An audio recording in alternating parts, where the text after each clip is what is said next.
தமிழ்நாடு முதலமைச்சர் மு.க. ஸ்டாலினையும், துணை முதலமைச்சர் உதயநிதி ஸ்டாலினையும் நடிகர் அஜித்குமார் பாராட்டி பேசியிருக்காரு. எதுக்காக பாராட்டியிருக்காரு? விடாமுயற்சி படத்துக்கு எதுவும் சிறப்பு காட்சிக்கு அனுமதி கொடுத்துருக்காங்களா அப்படின்னு நீங்கள் கேட்கலாம். ஆனால் அதுக்கு அனுமதி கொடுத்துருந்தா கூட இவ்வளோ சந்தோஷப்பட்டு பாராட்டியிருப்பாரான்னு தெரியல. இந்த விஷயத்துக்காக அஜித் தனியாக அவங்க 2 பேரையும் மென்ஷன் பண்ணி பாராட்டியிருக்காரு. வேறு ஒன்றும் இல்லை, அஜித்குமாருக்கு சமீபத்தில் இல்லை ரொம்ப நாளாகவே ரொம்ப பிடிச்சிருந்தா இப்போ ரொம்ப அதிக இன்வால்வ்டாக இருக்கக்கூடிய அந்த கார் ரேஸ் சம்மந்தப்பட்ட ஒரு விஷயத்துக்காக தான் வந்து அந்த பாராட்டுகளை தெரிவிச்சிருக்காரு. துபாயில் 24H ரேஸ் அப்படின்றது ஒரு விஷயம் நடந்துச்சு. அதில் அஜித்குமாரோட ரேசிங் டீம் வந்து கலந்துக்கிட்டு பரிசும் பெற்றிருந்தாங்க. இது தொடர்பான ஒரு வீடியோக்களும் அதில் வந்த விஷயங்களும் தான் வந்து அஜித் ஃபேன்ஸுக்கு ஒரு பொங்கல் பரிசாகவே இருந்துச்சுன்னே சொல்லணும். ஏன்னா அவங்க படம் வரல, இந்த மாதிரியான வீடியோக்களை பார்த்து அவங்க ரொம்பவே சந்தோஷப்பட்டுட்டு இருந்தாங்க. அப்படி அந்த ரேஸ் முடிஞ்சதுக்கப்புறம் அவர் பேசின இன்டர்வியூஸில் இருக்கக்கூடிய விஷயங்கள் தான் ரொம்பவே கவனிக்கப்பட்டு இருக்கு. பல விஷயங்களை பேசியிருந்தார் அஜித்.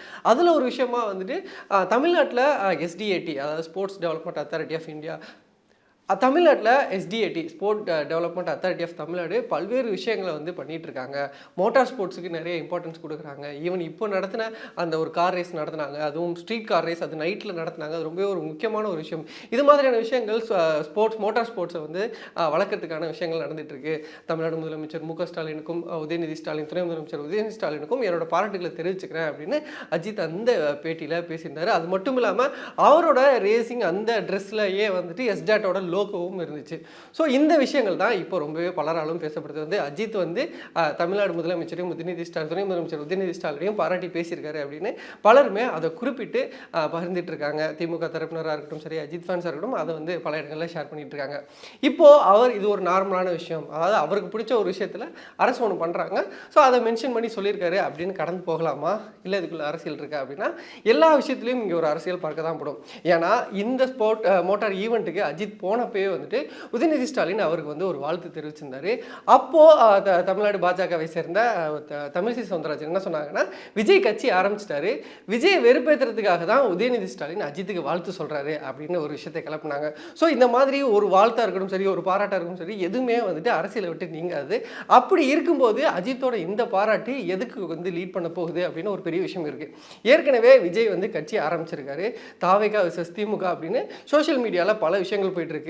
விஜய் ரசிகர்கள் வந்து திமுகவுக்கு பல்வேறு விஷயங்களை கேள்வி எழுப்புறதா இருக்கட்டும், திமுகவினர் பதிலுக்கு அவங்க வந்து பதில் சொல்றதா இருக்கட்டும், இல்லை இவங்க சைடு வந்து கேள்வி எழுப்புறதா இருக்கட்டும், இந்த மாதிரியான விஷயங்கள் போயிட்டு இருக்கு. இப்படிப்பட்ட சூழலில் அஜித் ஃபேன்ஸ் வந்து என்ன மாதிரியான ஒரு ஸ்டாண்ட் எடுக்க போறாங்க, அவங்க என்ன பண்ண போறாங்க அப்படின்றது தேர்தலில் ரொம்ப ஒரு முக்கியமான விஷயமாகும். ஏன்னா விஜய் கட்சி ஆரம்பிச்சப்போ விஜய் ஃபேன்ஸும் அஜித் ஃபேன்ஸும் சேர்ந்து பல விஷயங்கள் பண்ணதெல்லாம் பார்க்கட்டும். நம்ம சினிமாவில் அடிச்சுட்டு இருந்தாலும் அரசியல் வந்திருக்கீங்க, நீங்கள் ஒரு நல்ல விஷயம் பண்ண போறீங்க, ஸோ நாங்களும் கூட இறங்கி வர்றோம் அப்படின்னு அஜித் ஃபேன்ஸ் பலரும் போஸ்ட் போட்டதெல்லாம் நம்ம பார்த்துருந்தோம். பட் ஆனால் அஜித் இன்னைக்கு இப்படி அரசுக்கும் ஸ்டாலினுக்கும், உதயநிதி ஸ்டாலினுக்கும் ஒரு பாராட்டு தெரிவிச்சிருக்கும் போது அஜித் ஃபேன்ஸ் அதை எப்படி எடுத்துக்க போகிறாங்க அப்படின்றது ஒரு பெரிய கேள்வி. ஏன்னா அஜித் என்ன சொன்னாலும் அவர் ஒரு கை அசைவுக்கோ இல்லை ஒரு கண் அசைவுக்கோ எல்லாத்தையுமே கட்டுப்பட்டு இருக்கக்கூடிய அஜித் ஃபேன்ஸ் இப்படி ஒரு பாராட்டு தெரிவிச்சிருக்கும் போது அவங்களோட மனநிலை என்ன மாதிரி போக போகுது, விஜய்க்கு எதிராக திரும்புறதுக்கான ஒரு வகையாக கூட இது இருக்கலாமா அப்படின்னு பல்வேறு விஷயங்கள் பார்க்கப்படுது. இது ஒரு பக்கம் இருந்தால் அஜித்தே ரொம்ப காலமாகவே வந்துட்டு ஒரு திமுகவுக்கு எதிர்த்தரப்பில் இருக்கக்கூடியவராக தான் சித்தரிக்கப்பட்டு இருந்துச்சு. அவர் வந்து ஒரு அதிமுக அனுதாபி, அதிமுக சைடில் நெருக்கமாக இருக்கக்கூடியவர் அப்படின்ற மாதிரியான விஷயங்கள் தான் நம்ம கடந்த காலத்தில் பார்க்க முடிஞ்சுச்சு. அதுக்கு தொடக்கமாக இருந்தது என்ன அப்படின்னா 2010 கலைஞர், அப்போ முதலமைச்சராக இருந்த கலைஞருக்கு பாசத்தலைவனுக்கு பாராட்டு விழா அப்படின்னு திரையுலகம் சார்பாக வந்து ஒரு விழா நடத்தினாங்க. அந்த விழா மேடையில் ஏறின அஜித் பல்வேறு விஷயங்கள் பேசினார். முதல்ல கலைஞரை பாராட்டி தான் பேசுகிறாரு. அதுக்கப்புறம் இந்த மாதிரி நிகழ்வுகளுக்கு, எங்கள் அரசியல் போராட்ட நிகழ்வுகளுக்கு வந்து எங்களை வந்து கலந்து கொள்ள கட்டாயப்படுத்துகிறாங்க, இப்போ காவிரி மாதிரியான விஷயத்தெல்லாம் அரசே பார்த்துக்கும், பட் ஆனால் எங்களை போராட சொல்லி வற்புறுத்துறாங்க அப்படின்னு அவர் பேசினார். கலைஞர் பக்கத்தில் உட்கார்ந்துருந்த ரஜினி எந்திரிச்சு கை தட்டினார். இந்த மாதிரியான விஷயங்கள் வந்து கலைஞருக்கும் அஜித்துக்கும், இல்லை திமுகவுக்கும் அஜித்துக்கும் ஒரு ரிஃப்ட் இருக்குது அப்படின்ற மாதிரியான விஷயங்கள் கட்டமைக்கப்பட்டது. அதுக்கப்புறம் வந்துட்டு ஜெயலலிதா வந்து மறைவுக்கு பின்னாடி தலைமை ஏற்கவா, அதிமுக தலைமை ஏற்கவா அஜித்னு சம்மந்தமே இல்லாமல் ட்ரெண்டிங்லாம் ஆச்சு.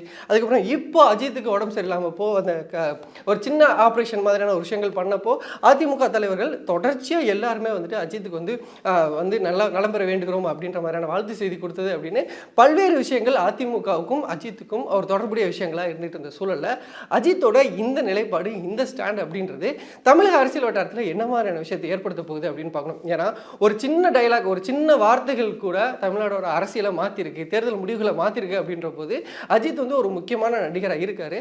அவரோட எதிர்த்தரப்பு இருந்த விஜய்ன்றவர் ஒரு அரசியல் கட்சி ஆரம்பிச்சிருக்காரு. ஆரம்பிச்சிருக்காரு. ஸோ அப்படிப்பட்ட சூழல்ல அஜித்தோட இந்த பேச்சு அப்படின்றது அவர் ரசிகர்களுக்கு என்ன மாதிரியான விஷயத்த மெசேஜை கொண்டு போய் சேர்க்க போகுது, அது அரசியலில் என்ன மாதிரியான எதிரொலிக்க போகுது அப்படின்றதெல்லாம் பொறுத்து இருந்தால் பார்க்கணும்.